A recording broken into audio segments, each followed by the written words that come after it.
So there was a morning after Marjorie Taylor Greene was expelled from her committees in the House by the Democrats because Kevin McCarthy refused to the day before. Matt Gaetz decides to listen to her, then speak to reporters, and she was making sure she was gonna show all of her Trumpism to them to make sure she's still on board. Matt Gaetz decided to have an opportunity to respond to her anger, her walking off, and everything that you could assume Marjorie Taylor Greene would do. Let's see what his response was to this. When you want to keep telling the same story over and over, but you don't want to tell the truth, that's your problem. And that's how we end press conferences.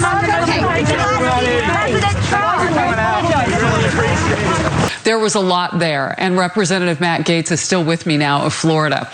So I want to bring you back in here. First of all, just your top line reaction to that. Bravo, Marjorie Taylor Greene. That was so good, I almost had to smoke a cigarette afterwards. She was policy focused, she was graceful. That's what I saw. First of all, so Matt Gaetz had to have a cig after hearing Marjorie Taylor Greene pull her best Trump impression. Well, she didn't even do that well. And that's how you end a press conference. No, you're supposed to just go and do it. Not say, and that was my plan now. Call out the media for something he didn't do and then leave. Just do it. Anyway, so it was so good. Your boy Matt needed a cigarette. I'm gonna let you guys fill in the blanks of what that exactly means. Okay, well, first of all, let me just say, as usual with Republicans, it's like a 1955 reference, right? In the movies afterwards, you smoke a cigarette. Do you? Do we still do that in the year 2021? I hope not. And Matt Gaetz is such a creep. He's got to stop talking about how he wants to sleep with different Republican women. I mean, he did this with Tiffany Trump too.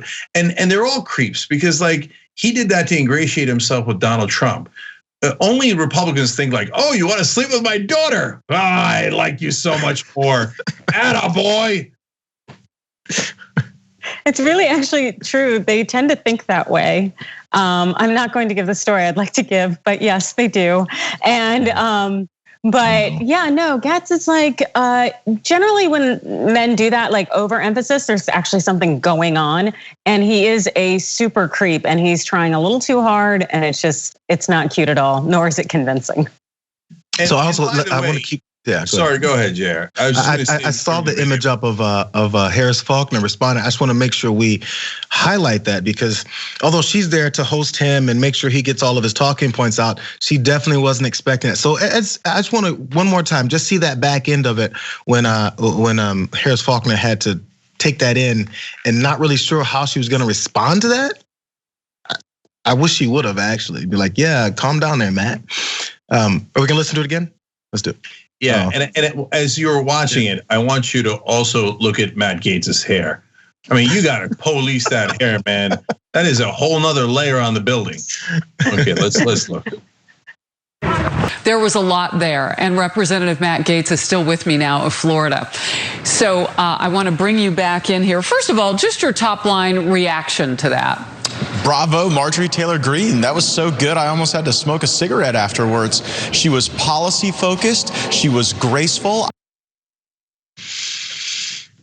You know, so she was taken aback, and that's not surprising. And that was a genuine reaction. But if you notice, and I'm curious what you thought, Adrienne, I thought her second reaction was actually more telling. It was like the first reaction was like back and to the left, right? Like, so she was like this, shocked. And then the second reaction was like her eyes of look of disgust. Like, oh, really? I didn't notice that part. Yeah, let's play it back from the beginning. Yeah. See if you could. We're gonna Zapruder film this, okay? and look at this second reaction that Harris Faulkner has after her head goes back. There was a lot there, and Representative Matt Gaetz is still with me now of Florida. So I want to bring you back in here. First of all, just your top line reaction to that. Bravo, Marjorie Taylor Greene. That was so good, I almost had to smoke a cigarette afterwards. She was policy focused, she was graceful. Is it the blinking? Yeah, it was the blinking like, Yeah, it's because it's disrespectful at a certain point. And it's like, you're not Don Draper. There ain't nothing sexy about you. You need to keep your mouth shut. There is nothing you could do for me or want to do for me. So you need to keep sex out of this conversation. Because as far as I'm concerned, that's just a nasty nightmare. Yeah. And he looks like a comic book villain. He looks like the Green Goblin's son. Like a rich guy's son who just became a villain because he was bored, right? There he looks like a villain of a different sort. There he looks like a mobster, right? Yep. There he looks like a hot mess. Right? I'm not trying to, now look, there he looks like an idiot. That's probably the most accurate picture, right? Oh my God. And anyway, but when look, I don't care how he looks. I'm just, we're playing around here, but the hair being like 2 stories higher than the rest of them, it's just weird. Why do they do weird things? Like they almost want to make themselves look evil so that more right wingers will vote for them. Mm-hmm. Like we see villain, and so the right wingers, and they go, "Oh, I'm here for it. I'm voting for that guy." Look sometimes at that. Sometimes you go with a style. It could be from clothes to hair to makeup to whatever, shoes that you like to wear. And eventually it runs out of its like usefulness. And sometimes we forget to update. So maybe one day a hairstylist did his hair like that and he goes, "That's great." It's like 1997. He's like, "That's great." It's like way on top of my head. It makes me look taller. I don't know, whatever reason you liked it.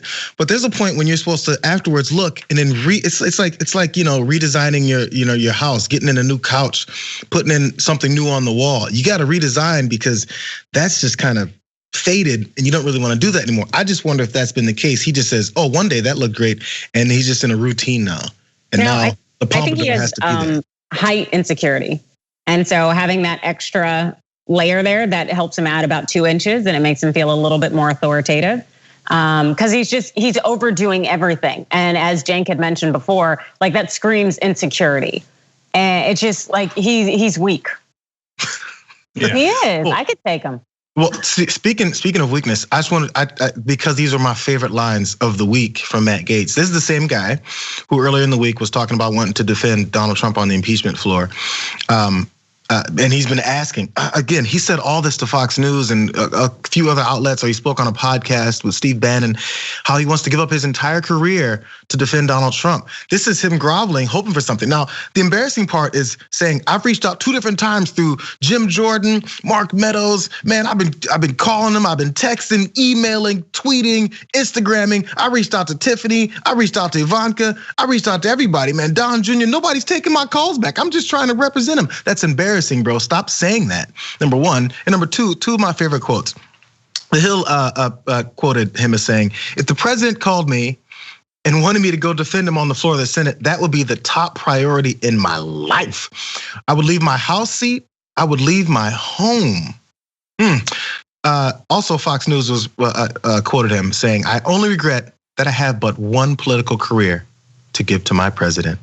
So he starts with those and follows up with Marjorie Taylor Greene. Makes me want to have a cigarette after watching that. And then we have to pan away from him so we don't see any other faces that he makes. Yeah. So look, weakness defines the right wing in a lot of ways. And so when we see that, it feels pathetic to us, right? That's because our brains are structured a little differently. And we don't need to worship a so-called alpha male. Right, but for people who have an authoritarian mindset, when they see Matt Gaetz's quotes, they actually like them. They think like, we think groveling, weak, sad. They think like, "Oh, he would give up everything for the dear leader. That is so great. So would I. I would give up everything for that other guy because I think he's an alpha male and I'm a beta. And so I would give my banana to him in a second. So I like Matt Gaetz. I want to support him. He also would give up his banana, whatever there is of it, and however many more inches he needs on it. But so they actually, the reason Matt Gaetz is doing it, in this case, he's not a dumb guy. He knows how the conservatives think, and he knows that like, sexual references, they're here for it. They never meant family values, etc. I don't care that much about that. but like groveling to someone they perceive to be a strong leader, for them that's a sign of virtue, and that's the saddest thing of all. Thanks for watching The Young Turks. We really appreciate it. Another way to show support is through YouTube memberships. You'll get to interact with us more. There's live chat emojis, badges. You've got emojis of me, Anna, John, Jayar. So those are super fun. But you also get playback of our exclusive member-only shows and specials right after they air. So all of that, all you gotta do is click that join button right underneath the video. Thank you.